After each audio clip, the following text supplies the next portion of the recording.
Welcome. You have entered the realm of 1111 Talk Radio. Your host is Simran. It's time to discover your own language with the universe.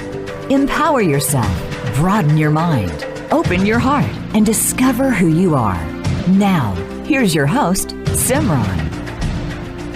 Happy 1212 portal. It is a time to open to your authentic self. The energies are high today for you to really step into what resonates true for you. And also, we are going through a Mercury retrograde that is opening up, which means a deeper insight and exploration within yourself, tapping into your subconscious mind and exploring what is behind you so that you can move forward. And no better time than us approaching year 2024. I think today's show will be quite insightful in that beginning exploration as you dive into Mercury retrograde and open to today's portal. We often have questions that we all as human beings will ask ourselves at some point or another. And they tend to be questions like, why am I here? What's my purpose? What am I supposed to do in this world? Where do we go when we die? Things like that tend to be the more conscious questions. And then there's another set of questions which were featured in this book that for some individuals might be the existential conscious questions, but I would think for all of humanity, rumble beneath the surface of us, kind of stirring within us in that exploration. And it is certain that our body is helping in that exploration, whether it is leaning more towards our health and wellness, or whether it is pointing us there with our chronic illness and dis-ease. I want you to sit back and take a breath and just listen to these 5 questions as we get started with the show. Am I alone in life, or am I in synchrony with nature and with others? Is my presence in the world sustainable? Can the boundary between life and death be abided? Am I oriented in space and time? Will the insurrection of my birth prove fruitful? Today we are talking about the emotional roots of chronic illness, homeopathy for existential stress. And my guest is Jerry Kantor. And before I introduce him, I want to mention that for the past 200 years, homeopathy has created a strong and solid foundation of proof for its effectiveness, not only for common acute and chronic illnesses, but even for the great scourges of humanity, cholera and yellow fever, the plague and the Spanish flu. In the homeopathic hospitals and clinics of the 19th century, meticulous patient records noted in quaint and crabbed cursive the apparently miraculous cures of homeopathic medicines. Homeopathy is applicable to existential psychology, healthcare policy, and human development. It is also a globally popular form of medicine integral to the healthcare systems of many countries. According to the World Health Organization, homeopathy is the second most widely practiced form of medicine in the world.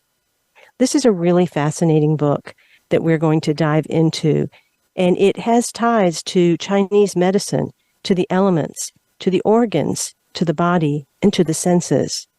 And when we notice that all of these things are connected and that we have our own cycles and rhythms, all of a sudden there becomes a deeper understanding not only of who we are, but the greater expanse that our body is in connection to the rest of the world.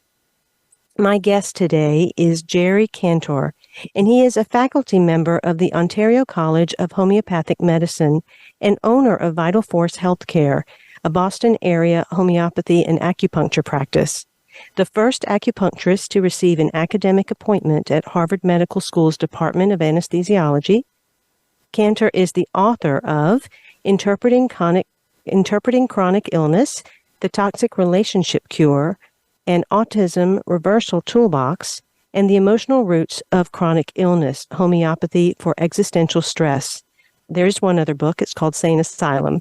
So you definitely want to check him out and all of his books. But today, we are going to dive right into the emotional roots of chronic illness. Welcome, Jerry, to 1111 Talk Radio. Thank you so much, Simran. Pleasure to be here. Boy, was that a lovely introduction. Well, this is a lovely book. It's really quite thorough and deep and has introduced me into a view of homeopathy and also our psychology, our existentialism in a completely new way. So I'm looking forward to the conversation. One line right in the beginning of the book, which was really fascinating to me, was homeopathy engages and invokes the subconscious mind. Talk a little bit about that, because that ends up being really powerful and almost in a way satisfying and bringing a feeling of safety that something can actually work on a part of us that we don't know yet. Gee, that's really garden variety homeopathy. If we weren't engaging the subconscious when we take someone's case, if we just went by what the client was saying, it would be very superficial indeed. The art of taking someone's case involves figuring out what the person does not want to tell you, what the symptoms are saying that the person is not saying. I mean, if they could figure it out for themselves, they wouldn't need a homeopath. It would be like taking a car to a mechanic when you knew everything about the car yourself already. So these existential questions that you raise pretty much at the beginning of the book, and they course throughout the book as what is tied together, they are these dilemmas or quandaries, and they have certain characteristics. Can you share some of the three characteristics and why they are such an integral thread throughout this entire book? The questions or the quandaries? Yeah. Boy, I'm just diving right in. Well, the questions represent our way of just sort of talking about the existential quandaries themselves, which I relate to the deep themes of the 5 classical miasms in homeopathy, which involve something called sora, which is the itch, which the founder of homeopathy thought was the primordial disease. And then there's gonorrhea and syphilis and cancer. So all these diseases, we don't look at them just as something randomly occurring. There's a quandary that's attached to them that is built into the human condition, and unless we resolve it, we are prone to have illness along those lines. And each of those quandaries I also can relate to what in Chinese medicine are the 5 elements or the 5 phases, and the other connection is to the 5 senses. And this is derived from my study of Chinese medicine because I'm an acupuncturist. So it's kind of like creating Chinese medicine offers a template on which you can superimpose the remedies and study their themes and sort of map them out according to these principles within Chinese medicine. I studied philosophy in college and graduate school, and I like to be systematic in that sort of thing. That said, it's not a rigid system, and there's plenty of room for plenty of wiggle room to expand the parameters of it. But people like to know. People really appreciate knowing why they are sick. They don't like to just wait. These days, we just go to the doctor and we take a lot of tests, and we're told they're inconclusive. Come back for another test, and we have the idea that everything's kind of random. And I think that creates a state of fear in people, and which is itself pathological. And I enjoy explaining to people my clients, what their illness represents, what their symptoms are saying, interpreting them through the tools of Chinese medicine and what we know about the deep themes or the remedies that the people need. So that's liberating in and of itself. I'm not sure, did I answer your question? You did. And you brought up a point that I'd like to go into a little deeper, because we do have people that, and they tend to be those that are more of the alternative persuasion that do access methodologies such as acupuncture and other more alternative or natural ways. They do tend to dig into the psychology and the emotion and all that is involved in creating disease. And then we also live in this Western world where a large majority of the population just wants the quick fix. They just want the medicine. They just want to pop the pill. they want to take something to make it go away and would rather stay unconscious. And they're even unconscious that they want to stay unconscious. It's kind of this thing of just fix me because I need to get on with life. And so when it comes to this type of exploration, and we're looking at a disease, and it can be looked at from both the preventative, okay, if I really look at myself and read this book and look at myself in these ways and access the methods and things that you're mentioning, then I can work more towards prevention. Or I've got the disease, and now I can have a better understanding of what has gotten me here, and then it gives me a greater experience of my human journey as I work through this. You write in the book that homeopathy as antivenom. And I want to break that down, not just from the homeopathic use of what's prescribed, but also the overall holistic look at something as that antivenom. Can you explain that statement a bit more and give an understanding of how the combination of what you're suggesting through this book will help an individual have more awareness? Specifically about the expression antivenom? Yes. Okay. One of the key questions I ask people is, what is your hot button? That's a fantastic question. What situation makes you most uncomfortable? They can be asked two ways. I can also ask, what are you like when you're most bent out of shape? If I saw you really upset, what would I see? So in other words, no matter what condition they're coming in with, if they want prevention or if they want the condition treated, I sort of step outside that and I ask, what's your hot button? What situation is the most upsetting for you? And if I, again, get the other way around, if I saw you most upset, would I be seeing you raising your voice? Would you be screaming? Would you be withdrawing? Would you be drawn to going for a walk or get a drink? Do you slam a door? Do you write a poem? And then, what would immediately precede that? What that would be your hot button or your trigger? That question gives a lot of information about somebody that I don't need them to sit down and describe their symptoms. I'm not interested in their diagnosis. That particular question is very useful. It gives me a window into what's going on with the person, and then I can pursue it with other questions. So the remedy, describing how homeopathy works, metaphors are very useful. So let's say, antivenom, as opposed to that, well, as an expression of that, a remedy is kind of a permission slip to the subconscious to deal with a particular issue that it has avoided. In fact, the avoidance of it is what has made them sick. So, homeopathy, homeopaths invented the vaccination, and that's a very direct way of preventing illness. You give somebody a small dose of a condition similar to what you're trying to prevent. The original one was cowpox to prevent smallpox. If you get a case of smallpox, like the milkmaids got, it was found that they were not susceptible to smallpox.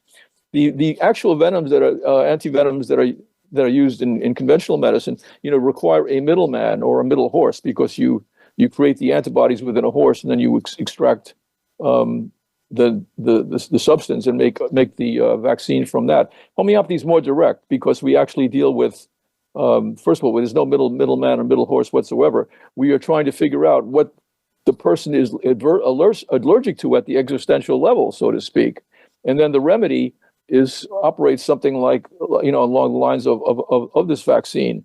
But it's much more specific than a vaccination. Vaccines, everybody gets the same thing and quite a large amount of it. In homeopathy, each remedy is kind of a very highly personalized vaccine, or I would liken it more to a permission slip to the subconscious that says, hey, look at this.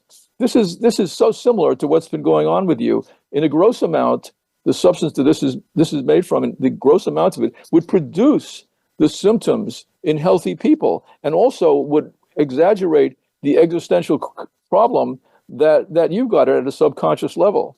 And so the remedy, I'm giving you a lot of information here, but these are all useful metaphors, tricks the vital force, which is the subconscious, imbued with physical characteristics, into converting that into something which has a beginning, a middle, and an end, which is like something like an acute illness. So, kind of an elaborate way of describing how you're working from the metaphor of the antivenom. In society today, we have normalized chronic illness to an alarming extent.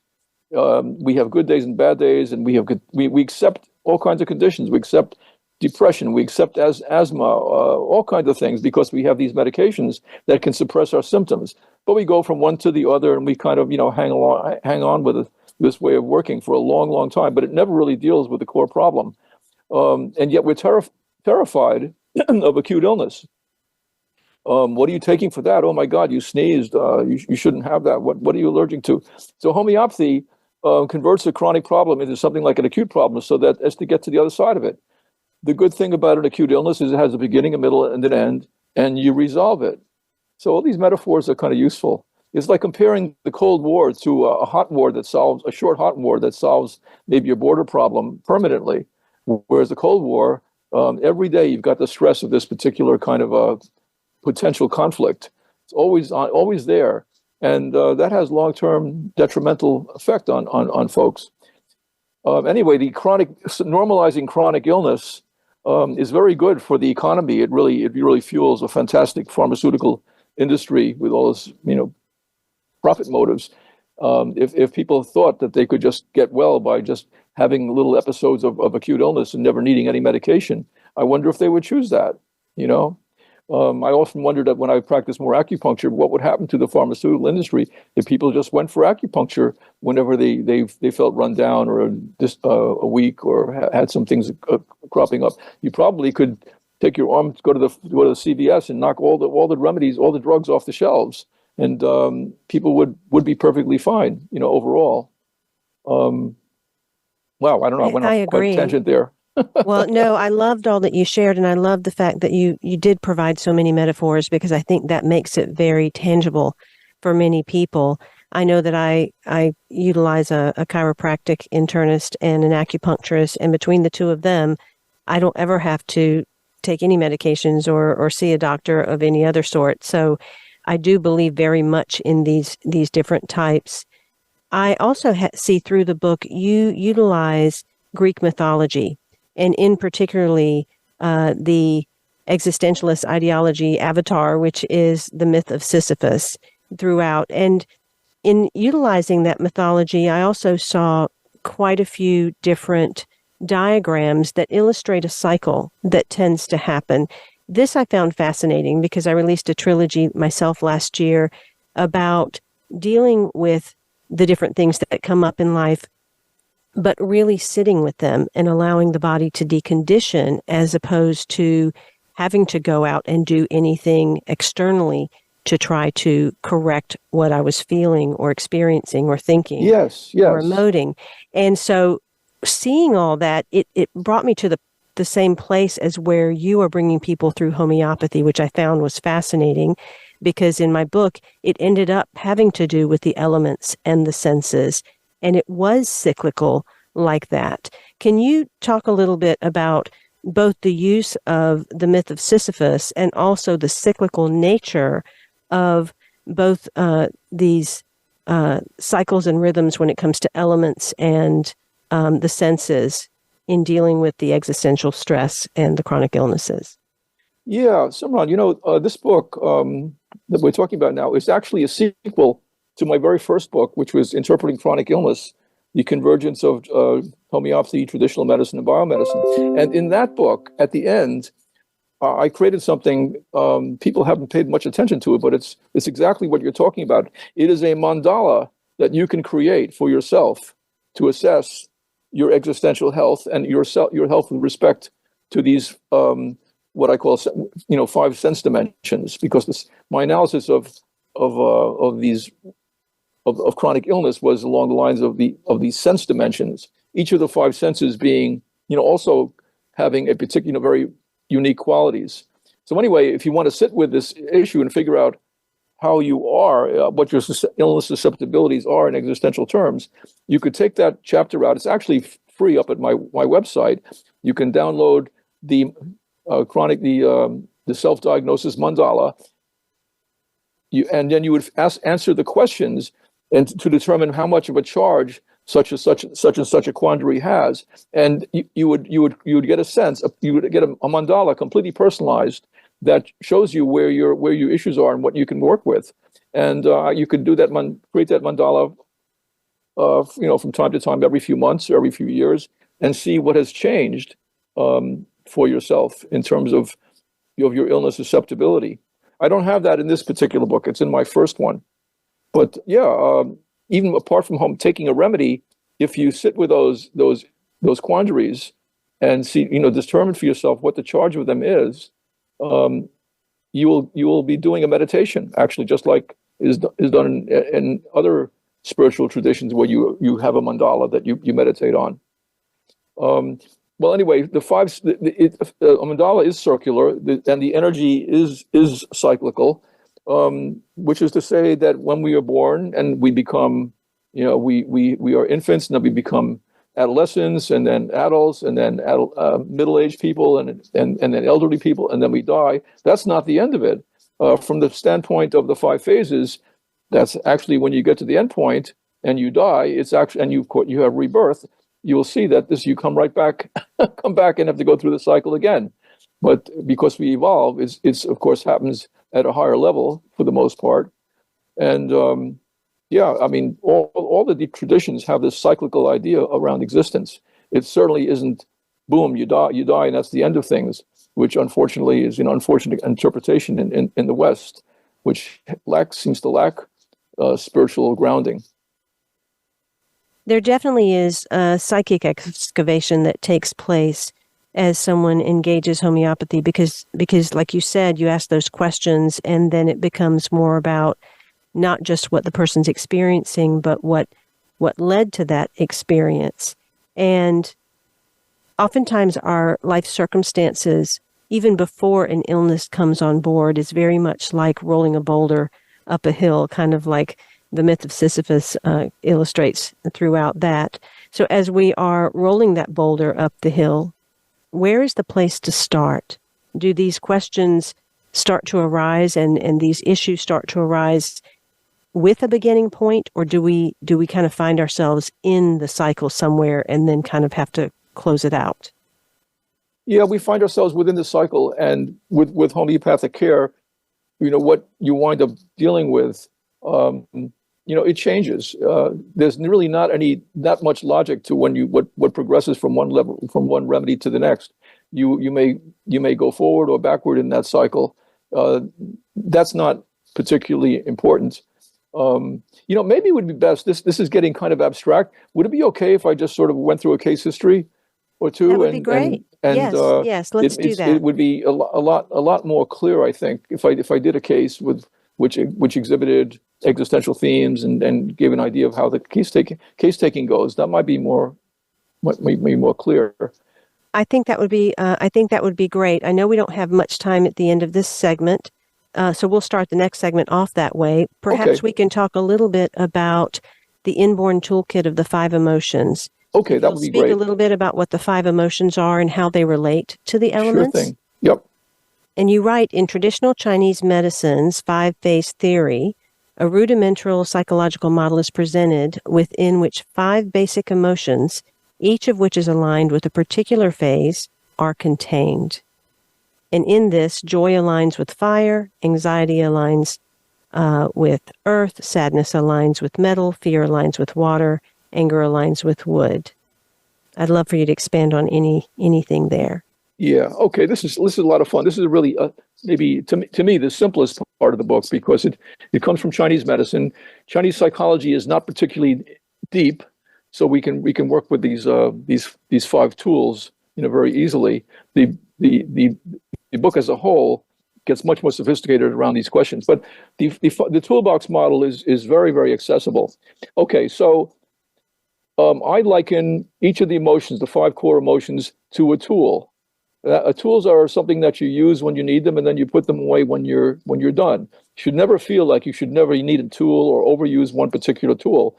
And just imagine that you're hiring a contractor or a plumber or someone, and he or she shows up at your door and says, glad to be here, but I've decided I'm just not going to use my screwdriver today. I just can't stand my screwdriver. I'm just going to use a couple of other tools. You'd say, what's the matter with you? Get out of here. I'm going to get a different plumber. Or a carpenter shows up and says, I'm only going to use my hammer today. I'm not going to use any other tool. That's it. I hope it works out. And you say, get out of here. This is no good. Anyway, even in conventional psychology, we have this term catharsis, that emotions should be cathartic. They should solve a problem. And that's akin to what I'm talking about. But let's go through the analogies, because I think they fly pretty well. So I have the sketch pad of happiness or joy. So when we're in a good state and we're optimistic about life, it's like we have a sketch pad. We put down our goals on there. It's the things that we look forward to, things that we want to do. And now, if all you do is dream about what you're going to do, just keep writing more and more things down there, and you don't ever do anything with that, well, you're overusing your sketch pad. You should put it away at some point and then operationalize what you want to do. So there's a remedy for people who overuse their sketch pad. That would be the remedy sulfur, for example. It's kind of a normal state for children, small children. They have lots of ideas. They touch everything. They wander around. It's also a remedy for people who are the center of attention. They just expect to be appreciated for who they are.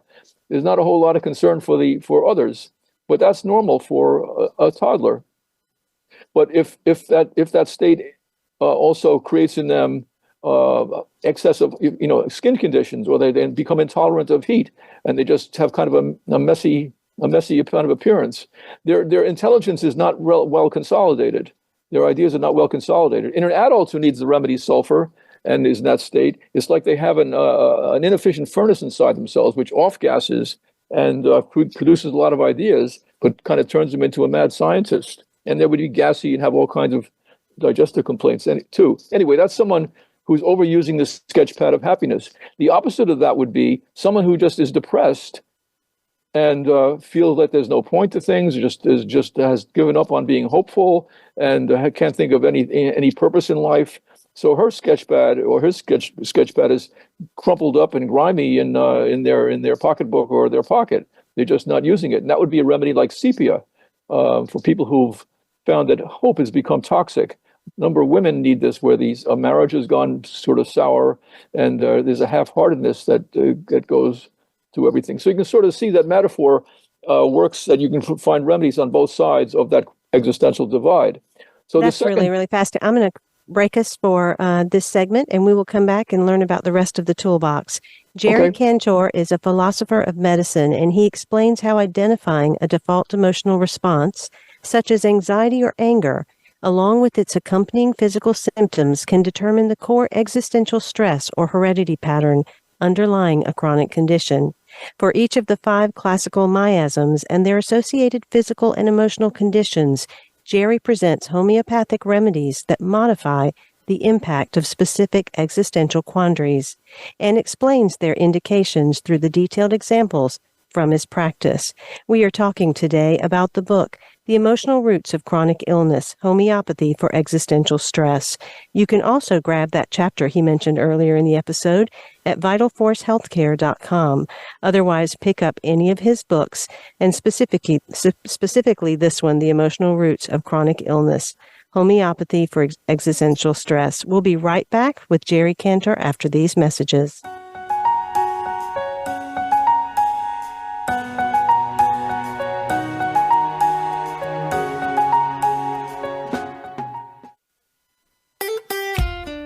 Follow Voice America at facebook.com/Voice America for juicy updates from your favorite radio shows and podcasts.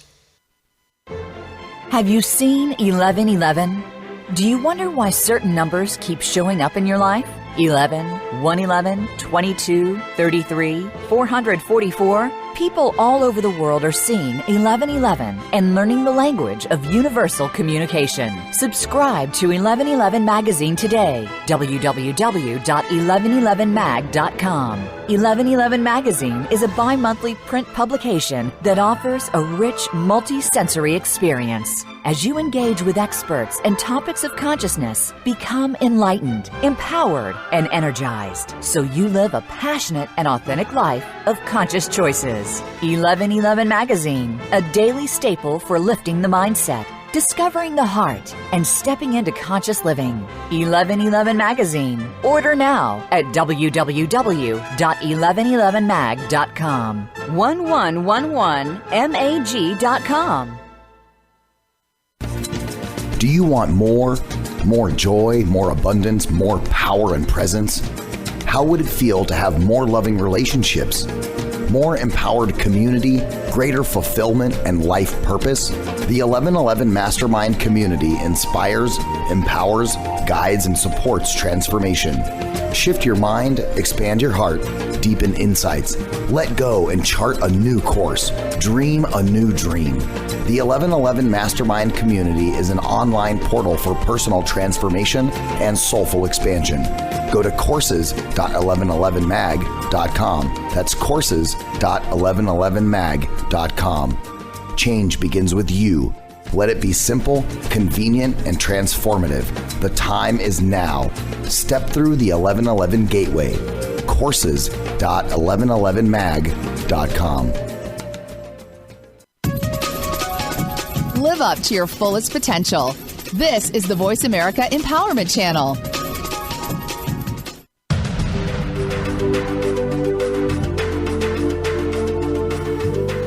You are listening to 1111 Talk Radio.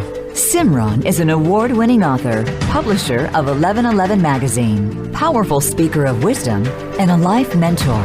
Find out more at IamSimran.com. Now, back to 1111 Talk Radio. Before we get back with Jerry Kantor and his book, The Emotional Roots of Chronic Illness, I want to excitedly mention that Conversations with the Universe, How the World Speaks to Us, is now on Audible. I was so excited to record that book and really thrilled with the feedback of individuals that are accessing it. So I invite you to go to Audible and download yours. It's a great way to end the year and begin the new year by discovering all the ways that the world is speaking to you.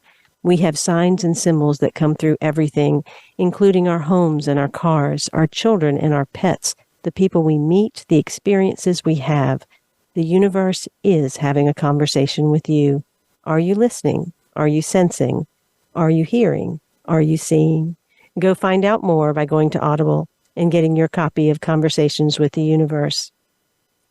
Homeopathy engages and invokes the subconscious mind, a fully taken case of existential torment, featuring constant worry, anxiety, depression, loss of motivation, exhaustion, and diminished social interaction, includes physical symptoms that, when interpreted, are clues to subconscious thinking. By signifying an existential ailment's cause, physical symptoms dictate the course of treatment. Astute psychologists and therapists on occasion also take note of the physical symptoms. But other than referring the client to a physician, little use of these is made. For most physicians and therapists, acknowledging the subconscious and its pathology is one thing, the purging of inner demons another matter. Yet homeopathic experience with existentially rooted ailments reveals that the subconscious mind and inherited mindsets are amenable to change. My guest today is Jerry Kantor, and he has written a fascinating book titled The Emotional Roots of Chronic Illness, Homeopathy for Existential Stress. You can find out more by going to either Right Wheel Press or SimonandSchuster.com and finding that book. Additionally, you can go to VitalForceHealthcare.com to connect with Jerry. And I want to list out all of his books, which are Sane Asylum, Interpreting Chronic Illness, The Toxic Relationship Cure, and Autism Reversal Toolbox. And, of course, the one we're discussing today, which is The Emotional Roots of Chronic Illness. I also want to mention that he will be releasing, as of January, a new newsletter on Substack, and it is titled Automentus, Humanoid Psychology Review. So if you are interested in AI, definitely check that out, because I'm certain it will be fascinating. Jerry, welcome back. I want to have you continue on. You had talked about the sketch pad and the two sides of that, and I'd love for you to go ahead and go through the rest of the tools in our toolbox. My pleasure. Oh, by the way, I also just recently learned that this book is The Emotional Roots is an audio book. Wonderful. As well. So if people like to listen to books in the car without sitting down to read, it's available.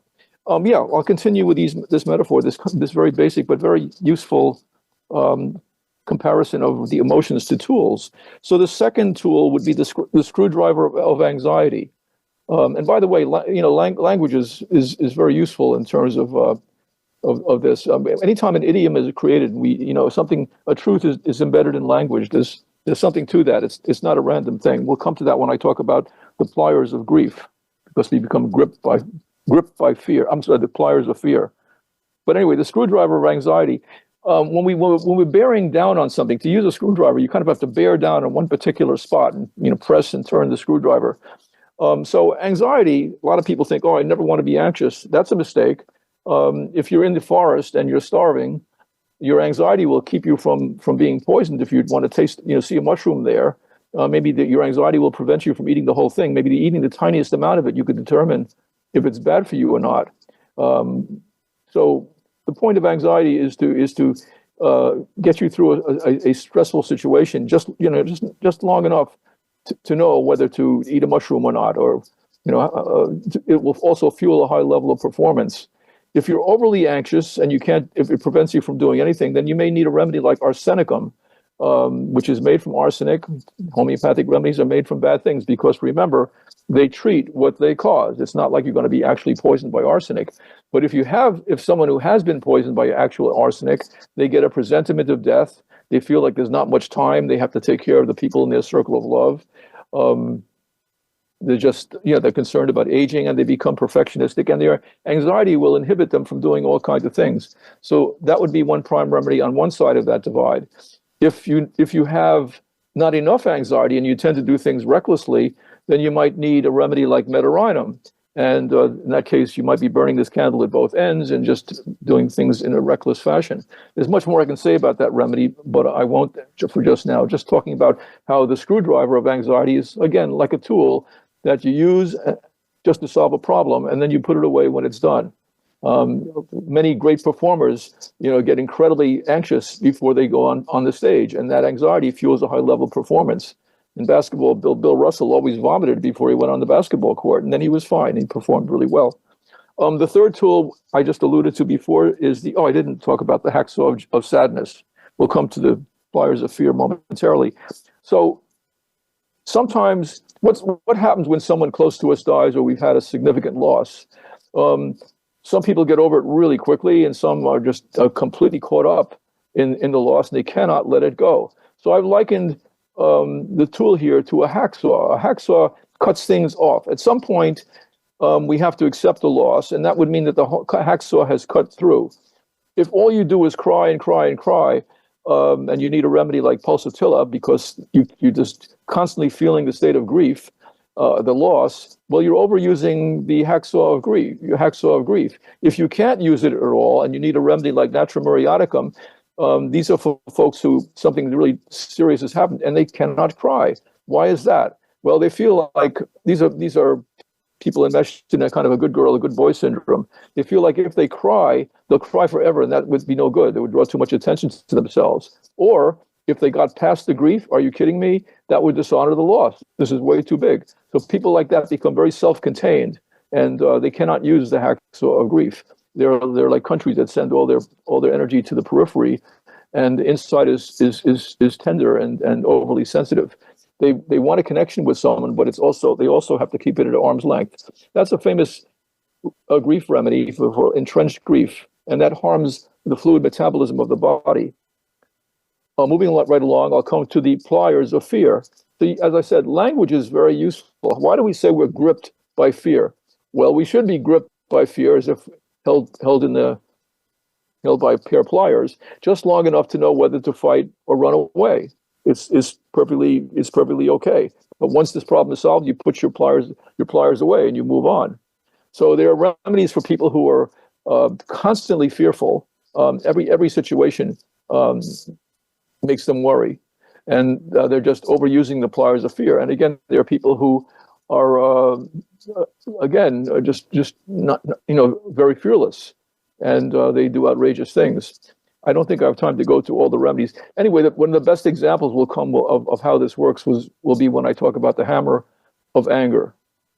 This is a very vivid example, and I will give you a remedy around that.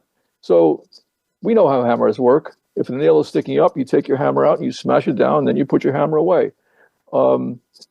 There are people who, in a healthful state, will say, get explosive and feel much better after they've vented. That feels really good.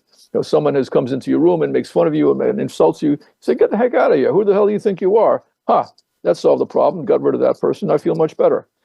Now, there are people who are angry when you bother them, but they're also angry if you just look at them wrong.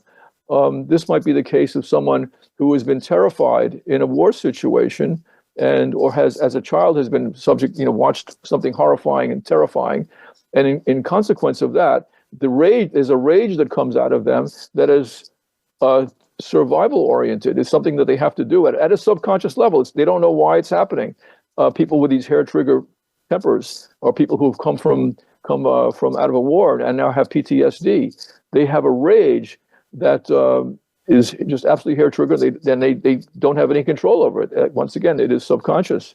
And the remedy for someone like that would be stramonium datura, a fantastically important remedy. I can't understand why they don't have it at the VA for a lot of the veterans with PTSD.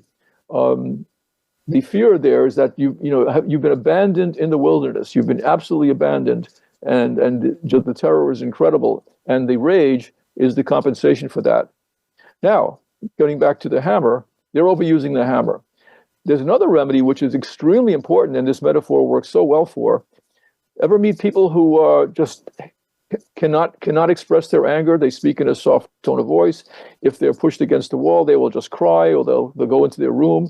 It's just completely forbidden to have your anger. They suppress their indignation, and this is much more typical of women who have been brought up to be seen and not be heard. And the upside of that state is that they're very dignified. They're very invested in honor. If the whole world needed the remedy that I'm going to talk about, the world would be a better place. Much more diplomacy would occur. But the remedy is staphysagria. And people who need that, again, it's often women. It's not that they don't, what they have, the experience is vexation. Vexation is the dysfunctional cousin of anger. It does not solve a problem. It's like when your hands turn into a claw and you go, ah! Or you displace your anger, you throw something, or you retreat to your room, or you slam a cabinet.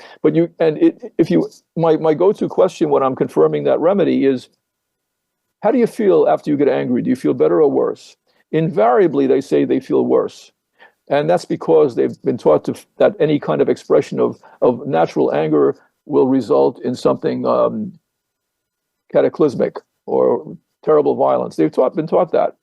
And the fallout from that, when you need that remedy, is you tend to have headaches that are on the forehead. You are prone to urinary tract infections. It relates to all kinds of eye problems. And by the way, the eyes in Chinese medicine are the opening of the liver, and the liver in Chinese medicine is all about anger. Is the emotion there. So what's happening here, these people are using the wrong end of the hammer. It's not that they're not using it, but the wrong end of the hammer is that claw part, which digs away at themselves. So when a situation would call for solving a problem of that anger could solve, instead they dig away at themselves, thinking that they're to blame in some particular way. And staphysagria is existentially and medically absolutely wonderful. It liberates them. By the way, when I give that remedy to women and I explain it to them, very often they'll say, Jerry, are you going to turn me into a bitch? It's a sad thing. I say, no, you will simply develop a natural relationship to your anger. Nobody will be bothered while you're erupting when something is wrong. They're probably more bothered by the fact that you turn on yourself so much. That's a hard sort of thing to be around. And so that's the story with that particular tool. Jerry, can I ask a question right here? And let's use this example, the anger that you just gave, or this tool that you just gave. So for parents that are listening, if they have a child that is having this, like these remedies that you talk about throughout the book, are they the types of remedies that can be given to any age, can be given to anyone? Is there a certain element of anger that has to be reached for people to then have these specific remedies? Talk a little bit about knowing when to actually go in that direction. Well, the best thing would be to have a relationship with a homeopath, because I'm giving these small examples. There actually are many dozens of remedies that have rage attached to them, and you never prescribe based on one particular symptom. The whole thing would have to be taken into account. That said, it does not matter if it's a child or an adult. The remedy state is what matters. An experienced homeopath will see that the child's version of the same remedy state in adults or someone of any age. But the giveaways, as I said, why I say you would better off having a homeopath, like someone who needs the remedy stramonium. If you have a child with an explosive rage, the homeopath's not going to say, okay, explosive rage, here, take stramonium. The homeopath is going to want to know some other, sometimes peculiar things. Children who need that remedy are also drawn to glittering objects, for example. Their eyes would have a certain coloration. Their speech, even when they're not in a rage, might have a beseeching quality to it. Things like that. And you'd want to determine what the smoking gun is. Has this child been exposed to violence? Have the parents had abusive, highly abusive fights in the home? And when the other questions you might want to find out is after someone's enraged, are they remorseful or not? Okay, that could be a very quick key question. Some children are absolutely without a conscience. I hate to say it, and they are not remorseful, and others will sob uncontrollably, out of remorse, and that will be the determining factor as to which remedy you need. So these are not the sort of things that you would want to do on your own over the counter. Not to mention which the remedies in a high potency would not be available to you at the natural food store, most likely. And for individuals not familiar with homeopathic remedies, are there any side effects to these, or are there incorrect dosages? Are there any contraindications? Is there anything that they could be concerned about? Well, that's the problem for the homeopath to solve. First of all, we don't use the word side effects. We can talk about aggravation symptoms or processing symptoms, because the remedy tricks your vital force into converting a chronic problem into something acute. Well, you're going to have symptoms. You'll have something going on will be temporarily exaggerated, or the remedy may bring things up from the past. The side effects of drugs are something very different. This means the body is saying, I can't accommodate this, I can't assimilate this, please don't do this to me. And the doctor, who has got to pay a lot of malpractice for the privilege of doing so, says, no, in my opinion, the good outweighs the bad. Take it again, take it again. By the way, I cannot understand how the FDA can sanction drugs where the side effects are risk of cancer and stroke. They're routinely on these commercials for these skin conditions. I mean, to me, if I worked at the FDA, I would say that I don't care what this does for your skin condition. I don't think it's a good idea to create this level of risk. But somehow the pharmaceutical companies have allowed this. And so, we live in a world where side effects are acceptable and normalized, so as long as we can see images of people, wandering around through nature and rowing boats on beautiful lakes. It's absolutely astonishing to me. Anyway, so the homeopath will cheerlead you through the aggravation, explain what it means. As I say, it will involve something familiar. That's the difference between a homeopathic aggravation and a side effect. Something from the past, the vital force has been given permission to revisit the scene of the crime under more favorable circumstances. So something is exaggerated because it can now be dealt with. And something that should have happened probably long ago is now happening at a delayed time. So if the remedy is correct, then there's nothing to worry about, and the homeopath will know the time frame of the remedy, and be able to talk you through it. It does take some patience. I have to say, this is not the realm of the quick fix. This is the realm of this level of treatment does require people to not just go through an aggravation, but to be interested in the cause of the problem, which I always continue to liken to an existential quandary. And when you get to the other side of it, you not only do you feel better, but you acquire a perspective on life and on your previous issue that you couldn't get otherwise, especially if you took a drug that just suppressed your symptoms and swept the problem under the rug. That's all very, very valuable information. We have just about 4 minutes left in the show, I'd love for you to at least begin going through a scenario so that people can understand a little more of how this works. And then I urge everyone to get the book so that you can really dive into this more deeply. Again, the book title is The Emotional Roots of Chronic Illness, Homeopathy for Existential Stress. You can pick that up in paperback or now on Audible. Yes, Simran, thank you. Yes, I think an example is probably the best. I'll get through the story of the anorexic girl that I treated. It's pretty illuminating. So a client of mine said, Jerry, can you help with this niece of mine? She has anorexia. Her life is in danger. She's down to 80 pounds, and they're going to throw her off the gymnastics team in school, and she's just completely in denial of this. I said, sure, bring her along. So the woman had the child's parents bring the child to me, and this child was absolutely perfect in every way. She was a great student. All her friends loved her. Just did everything perfectly.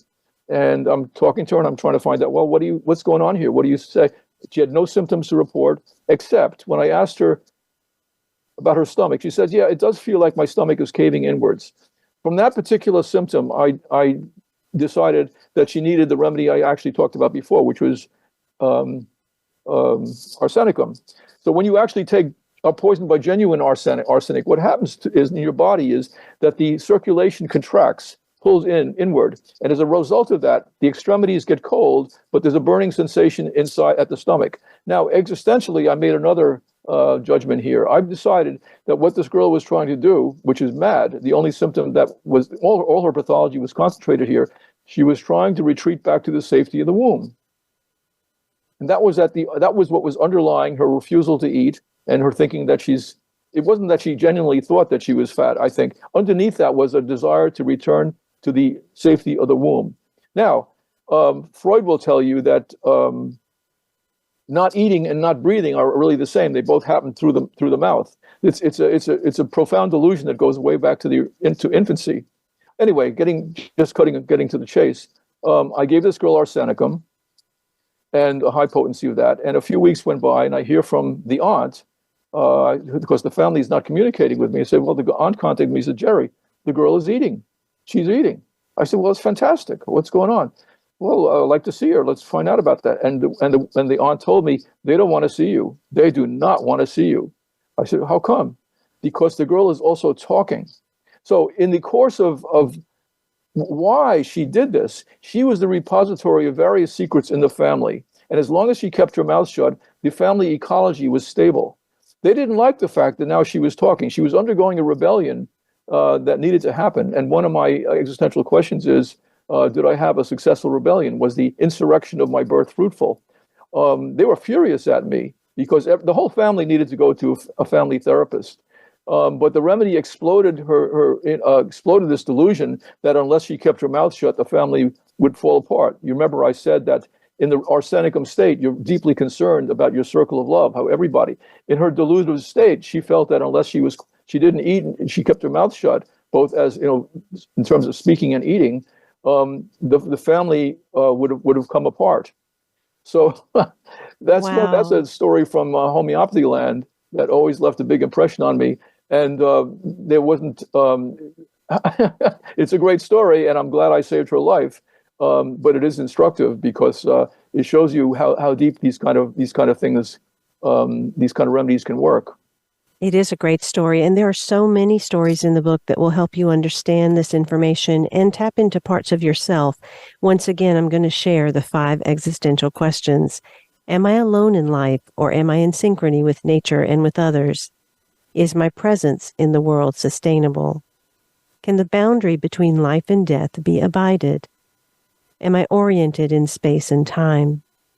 Will the insurrection of my birth prove fruitful? In Jerry Kantor's book, he presents diagnostic insight, specific homeopathic remedies, and successful case study examples about the profound connections between emotions and their physical manifestations in illness. Jerry correlates the 5 classical miasms and their core existential quandaries with the 5 elements and phase theory of Chinese medicine. He likens inborn foundational emotions to tools, each one designed to solve as stress-related problems. Self-sabotaging imbalances, energetic and physical, can occur when an emotional tool is excessively used, such as when a once familiar stress is no longer present or underused, as when a stressful input is inadequately managed. The title of the book is The Emotional Roots of Chronic Illness, Homeopathy for Existential Stress. You can find out more about Jerry at vitalforcehealthcare.com. Be sure to look out for his release in January on Substack, Auto Mentis Humanoid Psychology Review, and you can pick up any of his books. They are Sane Asylum, Interpreting Chronic Illness, The Toxic Relationship Cure, Autism Reversal Toolbox, and The Emotional Roots of Chronic Illness.